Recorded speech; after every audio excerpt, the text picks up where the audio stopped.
Thank you. Thank you. Please be seated. Thanks so much.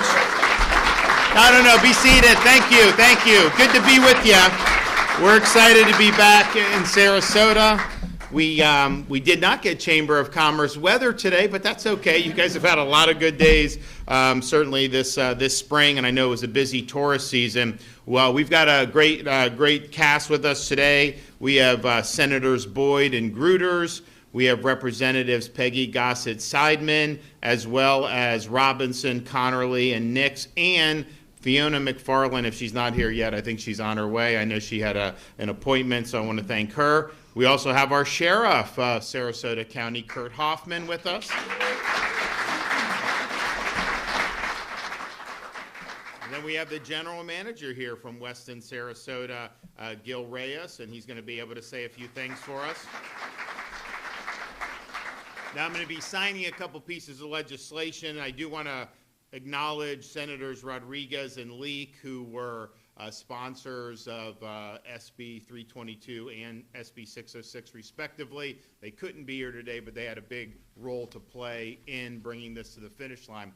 I think a lot of people remember recently, I think it was about a year and a half ago, you started to see a lot of this issue of squatting that was happening. Not really in Florida to the extent it was happening in like California. I mean, the usual suspects you would see. And squatting, there's actually a basis for it in like American history, because it's like when people were settling the West, when people would go on property, if no one else was using it, then you could potentially develop property rights over a time period. And that was just viewed as more efficient than if you had to track down. There's a lot of reasons for that.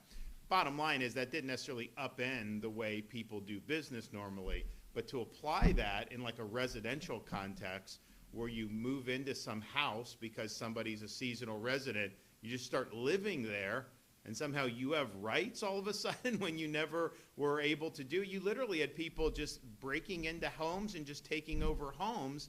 And then to get them out was like a huge deal.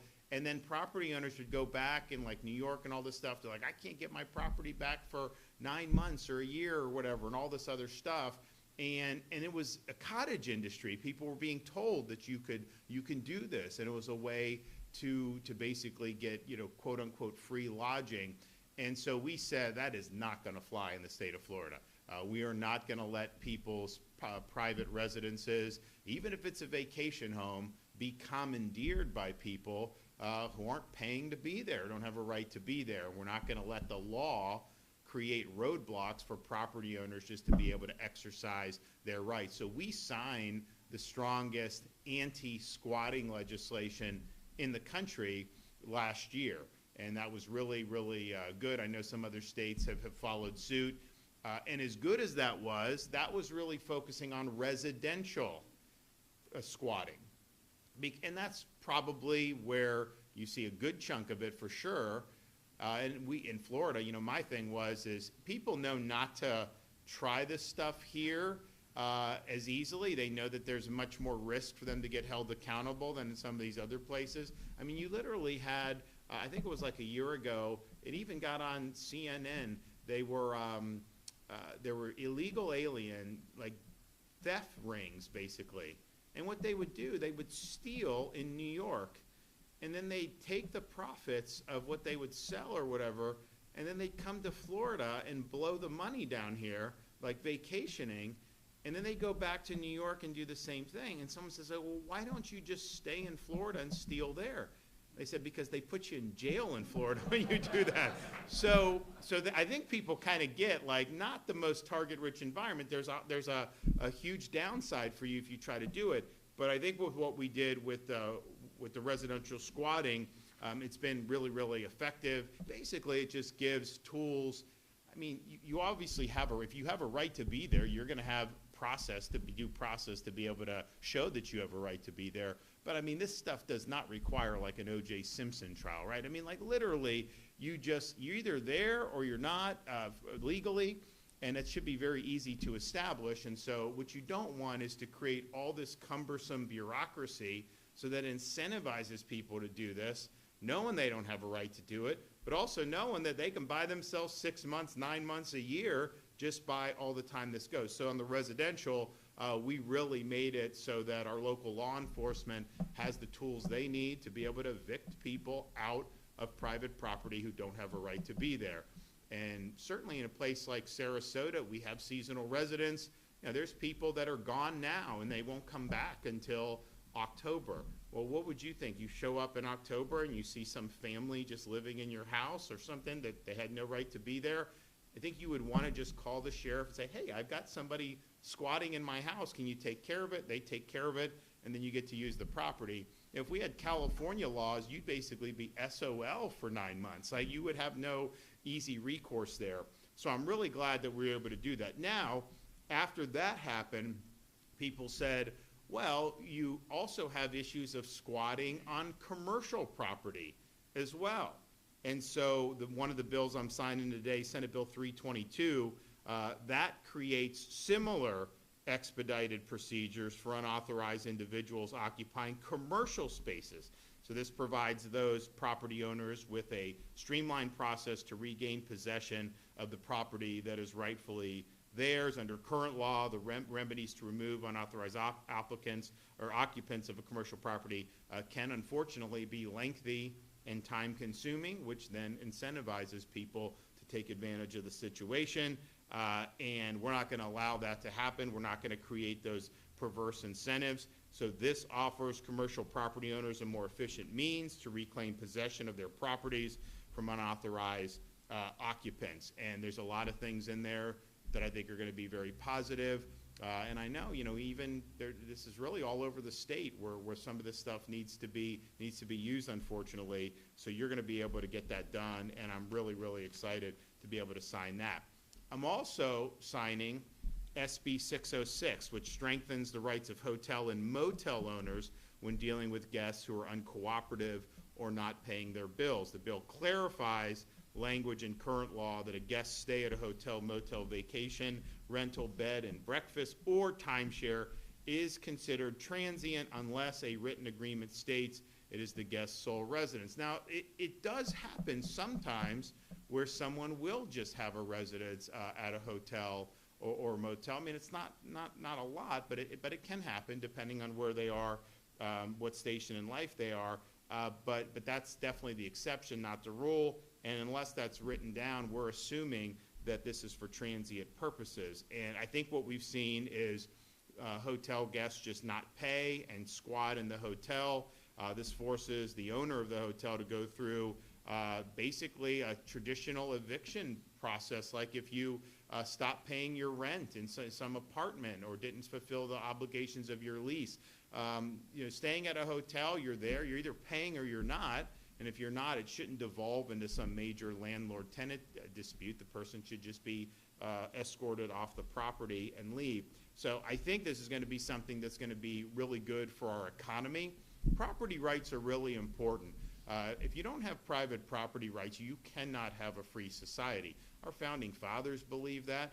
You have to have things that are outside the control and direction of the government. That's part of the reason why we're so interested in taking on property taxes, because I think if you own your home, at some point for them to tax you for decades on property that you've already purchased and own outright, that undercuts the idea of having private property rights. And so we're fighting that fight, and we're going to continue doing a lot on that in the coming days, weeks, and months. But as a whole, you have to have rule of law, and you have to have enforcement for private property rights. And when that happens, you have a chance to have a free society flourish. When it doesn't happen, it's like throwing sand in the gear of the economy. It's much harder to have strong growth. It's much harder to produce opportunities. And I think some of these states that have let this squatting get out of hand, they're going to come to regret that they did that in the future, because I do think people look at this, and if you're going to be investing in property, you want to know that you're going to actually be able to control that property. And for Pete's sake, you shouldn't have people just show up and start squatting on that property and then all of a sudden be able to weaponize the law against you when you didn't do anything wrong. So I appreciate the folks that were involved in this legislation.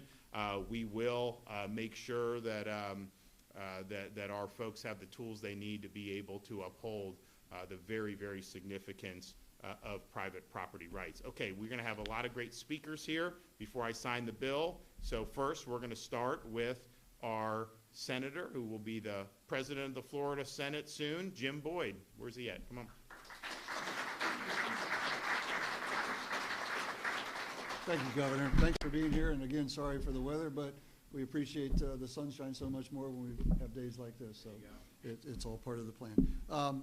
Today, really, I just want to thank you all for being here. You're a vital part of our economy. Small businesses and families is what we're all about. I'm so fortunate to live in a state of law and order and a governor that insists on that and makes sure that we adhere to that. These problems that we're addressing today, and the bill sponsor will talk to it, it's almost unbelievable that we have to deal with those types of things, but thankfully Florida will. Florida will always stand with you on your property rights, on the ability for you to raise your families the way you like and to run your businesses the way you like. So I'm proud to be part of that. The legislative friends that are here today are proud to be part of that as well, and we will always stand with you to do the right thing. So Governor, thank you for always being there with us and always doing the right thing as well, and we're happy to hear from those that enacted this or brought this to the table, and thank you again for being here. Okay, come on up.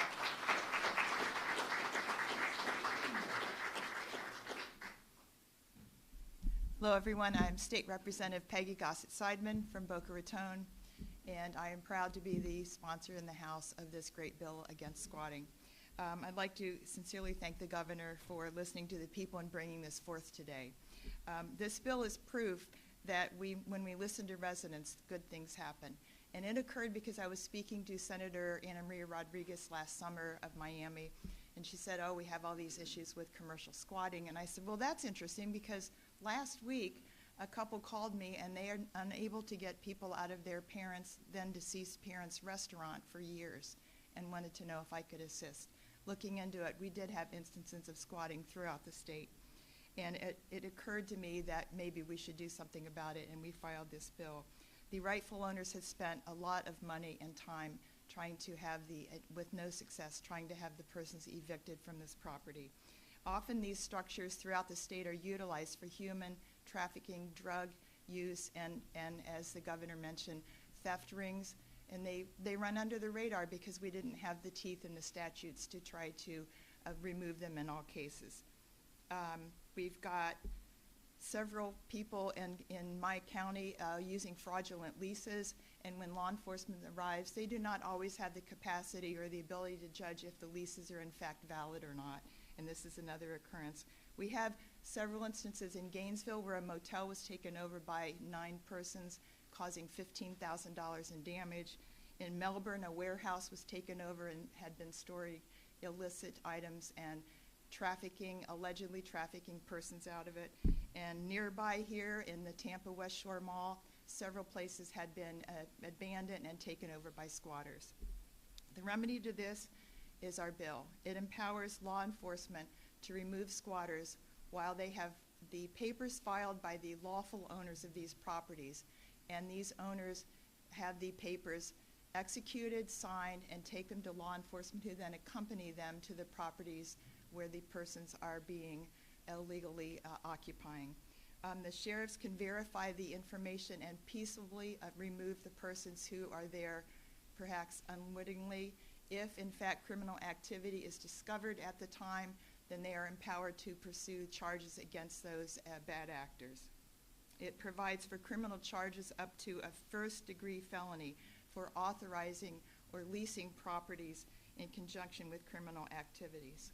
In all, squatting removes people who should not be living in these properties, and it allows our good businesses and our tourism to thrive. It will protect our $1 trillion real estate market in Florida and 3.7 million businesses in the state. It will make us a safe and moving forward state in order to protect our businesses, our residents, and our tourists. And with that, I thank you. Okay.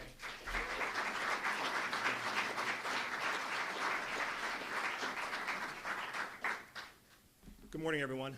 My name is Gil Reyes, and I'm the Regional General Manager here at the Westin Sarasota, and also the President of FRLA, the Suncoast Chapter.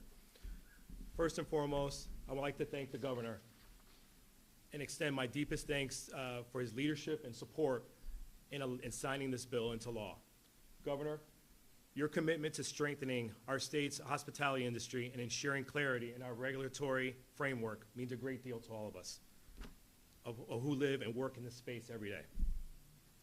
I also want to take a moment to recognize and thank the Florida Restaurant and Lodging Association for their tireless advocacy and collaboration. Your team has been instrumental in helping us shape this legislation, and your insight was critical in making sure that it works for everyone, from business owners to our guests. To my colleagues in the hotel industry and restaurant industry, some of whom are here today, thank you. Your on-the-ground experience and practical feedback help make sure this bill addresses real-world challenges in a thoughtful and balanced way, and I thank you for that. At its core, this bill brings much-needed clarity and modernization to how we define and manage lodging establishments in Florida. It revised the definition of transient and non-transient public lodging establishments, clearly distinguishing between those rented for less than 30 days and those rented for 30 days or more. This clarity will help reduce confusion and ensure more consistent enforcement and understanding in the industry. Equally important, this bill updates the notification process for guest removal in certain situations, such as when a guest fails to check out or pay for their room. Under this new law, written notice must be provided and can now be delivered by email, text message, or in printed form. This flexibility helps meet the realities of how we communicate today, while still maintaining fairness and transparency for all parties involved. This legislation is a win for Florida's hospitality industry. It brings our laws in line with current practices, offers clear guidance, and supports both property rights and consumer understanding. Again, thank you, Governor DeSantis, the Florida Restaurant and Lodging Association, and all my hospitality colleagues who contributed their voices and perspectives. This was a team effort, and I'm proud of what we have accomplished together. Thank you. Okay.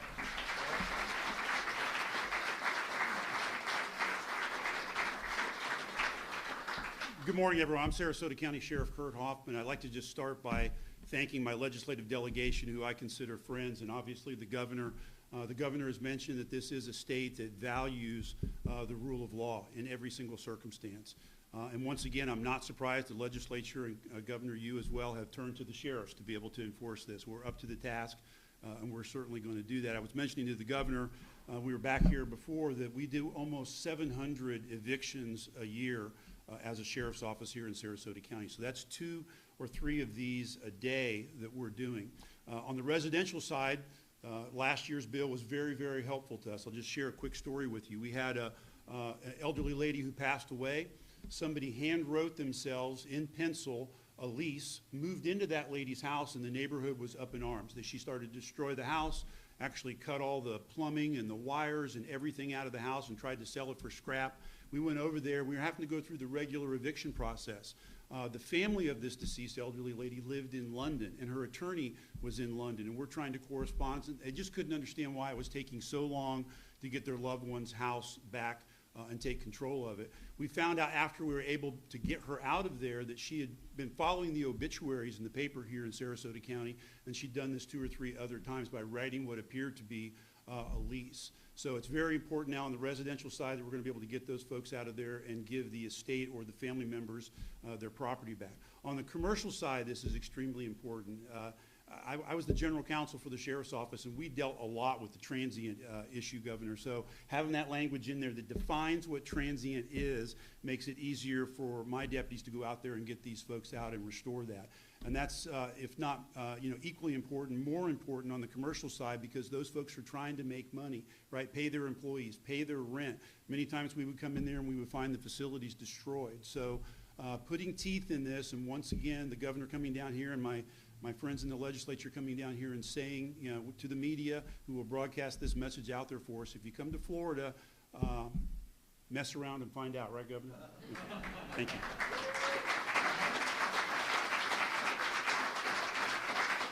All right, so we're going to sign, so whoever wants to come up, you can come up and we'll make it official. So,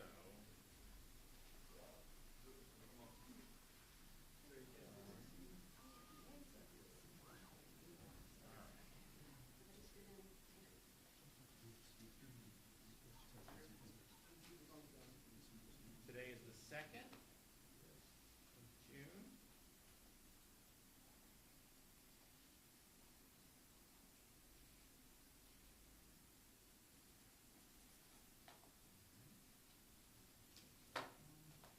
And then this is the hotel.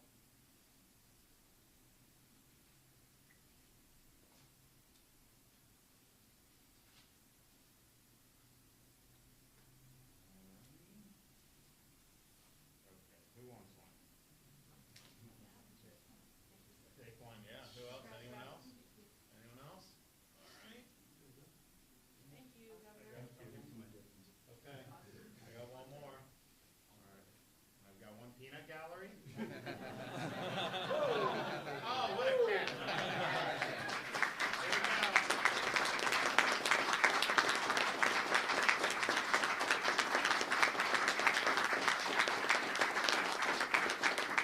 All right, good job, guys. Thanks so much. Thank you. Yeah, absolutely. Oh, good, Fiona. You know, the last bill signing, my kids got a hold of the pen. They're children, and this is a Sharpie. I know. Well, that's why we have, the one I threw is not permanent. So anytime we have kids, we try to do that. So, well, this is good work. I think Florida leads the way again, and we want to make sure that people respect property rights and that property owners have the ability to utilize their property and to have these scams where people come, especially when they're trying to leverage somebody's deceased relative or something. I mean, give me a break. We're not going to stand for that in the state of Florida. Okay, any questions? Yes.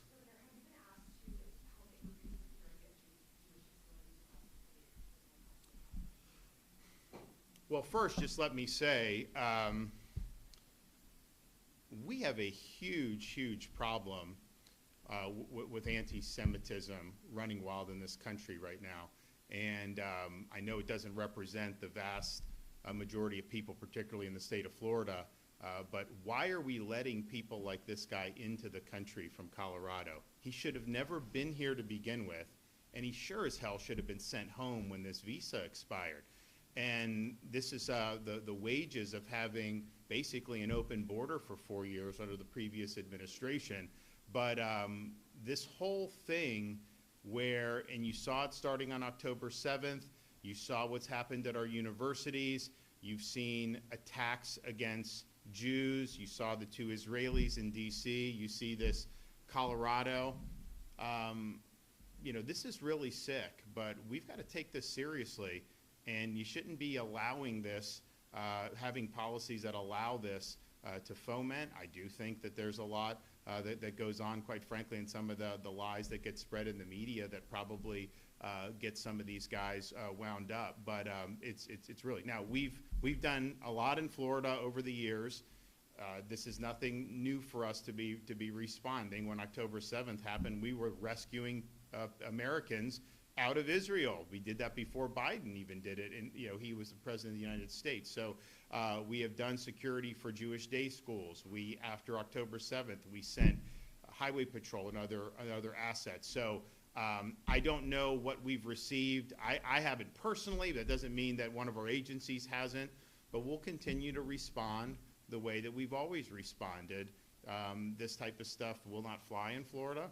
And we will do what we can, obviously, to prevent. And certainly, if anyone makes the mistake of doing what this guy in Colorado, you will absolutely live to regret that.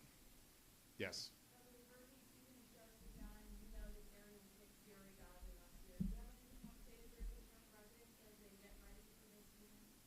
What I would say is prepare now.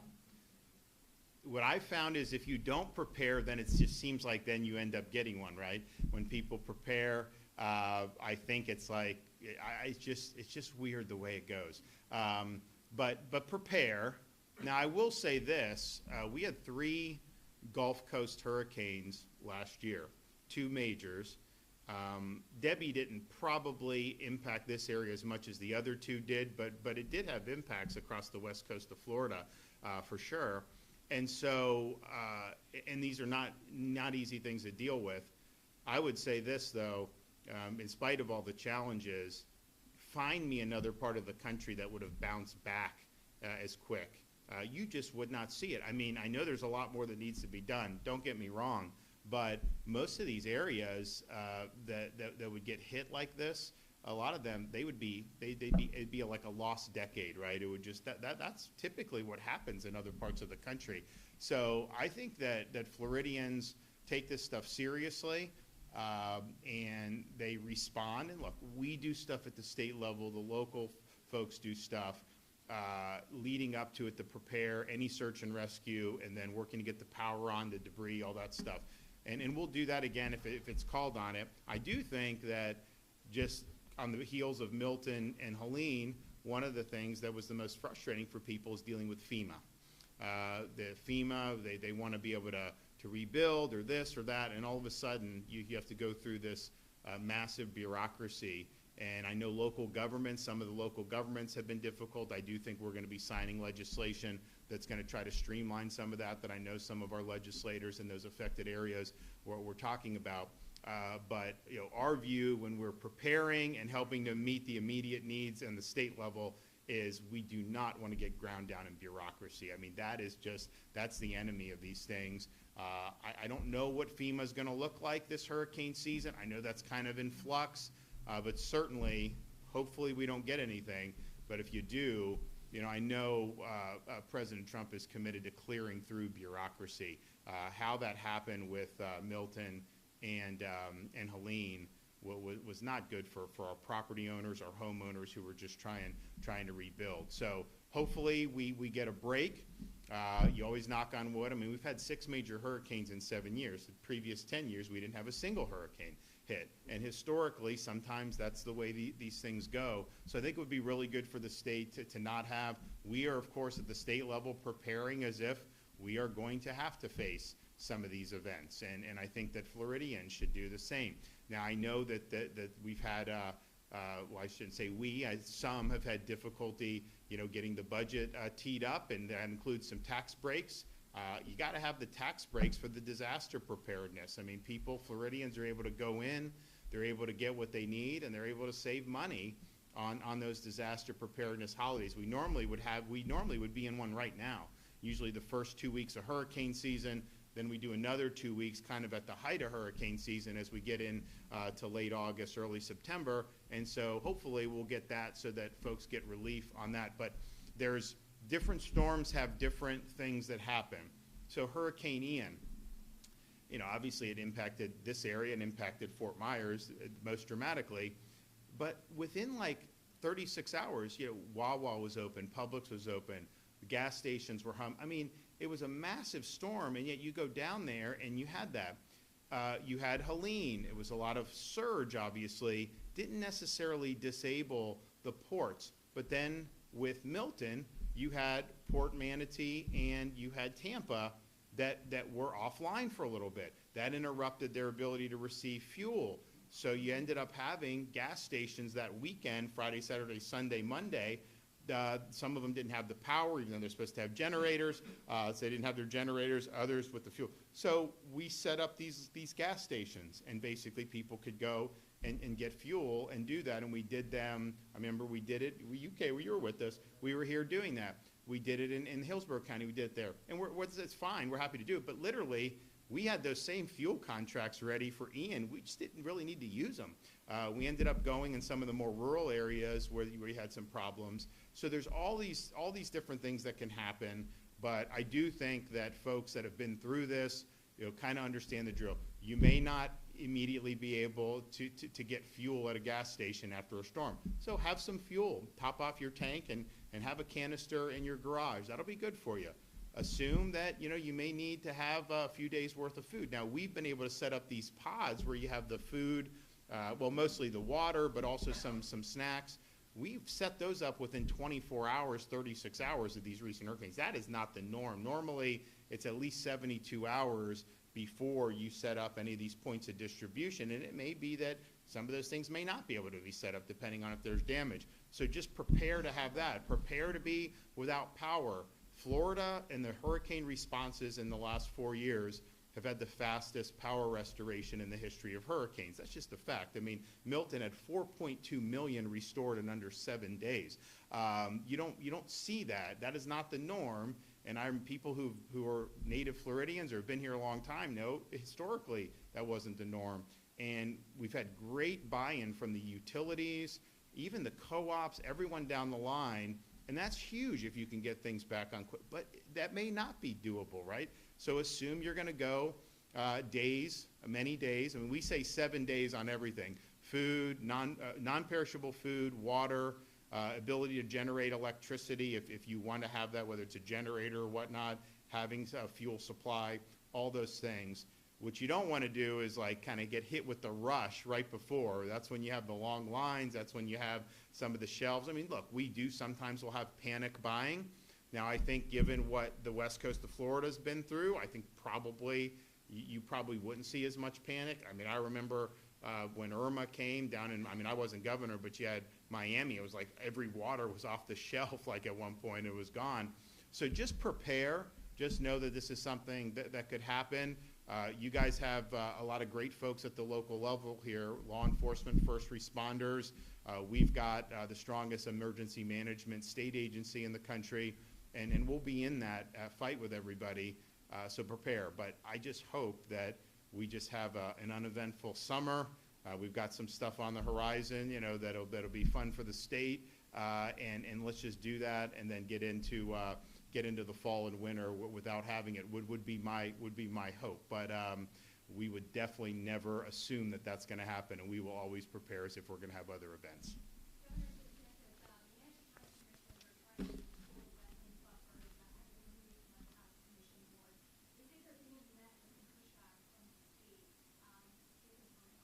Who in the state is doing that?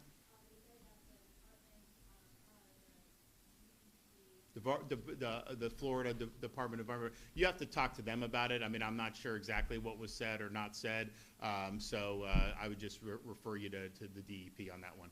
Okay, thanks everybody. Thanks for coming. Appreciate it.